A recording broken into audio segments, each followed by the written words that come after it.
Alors que Sébastien Coé est au cœur d'une sombre affaire, son acolyte de longue date, Cécile de Ménibu, se retrouve au cœur d'un buzz qu'elle aurait aimé éviter.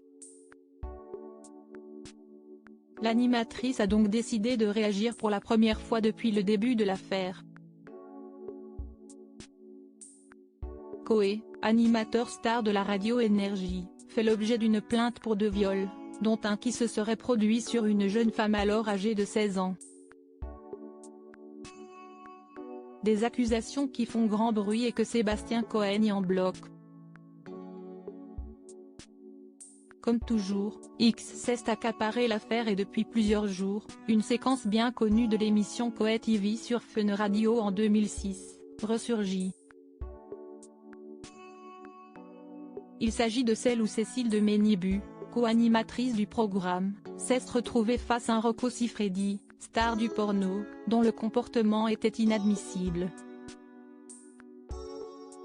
À la limite, ce qu'il a fait sur le plateau, si est nul.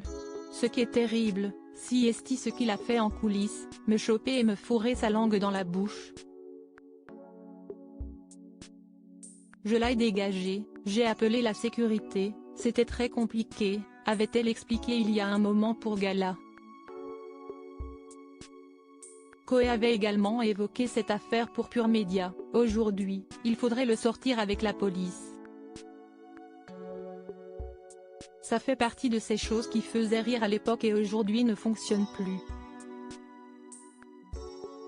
Elle ne s'exprime en aucun cas sur les accusations contre Coé, elle qui a été son binôme pendant des années. Cécile de Ménibu agressée par Rocco Siffredi, l'attitude de Coé critiquée. Voilà le contexte de l'histoire pour en comprendre la suite.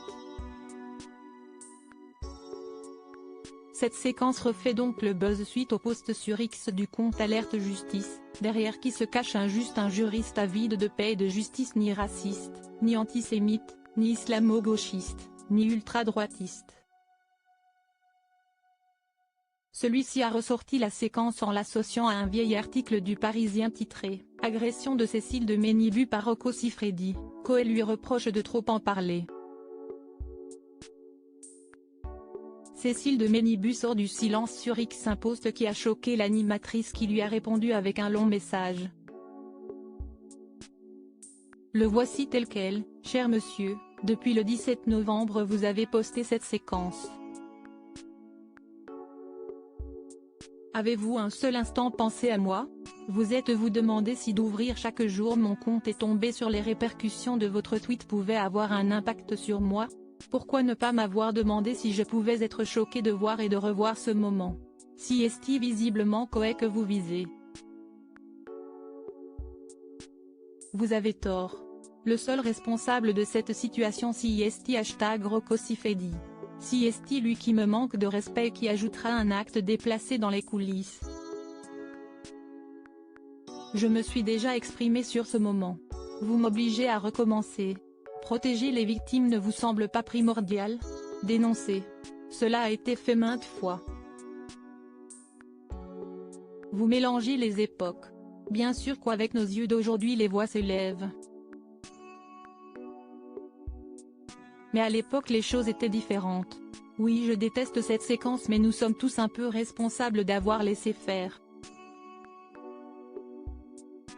Regardons cette séquence dans son contexte mais ne minimisons pas l'attitude de l'acteur, parce que si est ce que vous faites. Pas un mot sur lui? Pourquoi? Alors soyez juste comme je tente de l'être. Ce moment ne vous appartient pas, donc ne le piétinez pas en détournant le nom prédateur et nommez-le. Merci à vous. Sébastien Coé reste présumé innocent des faits qui lui sont reprochés jusqu'à la clôture de ce dossier.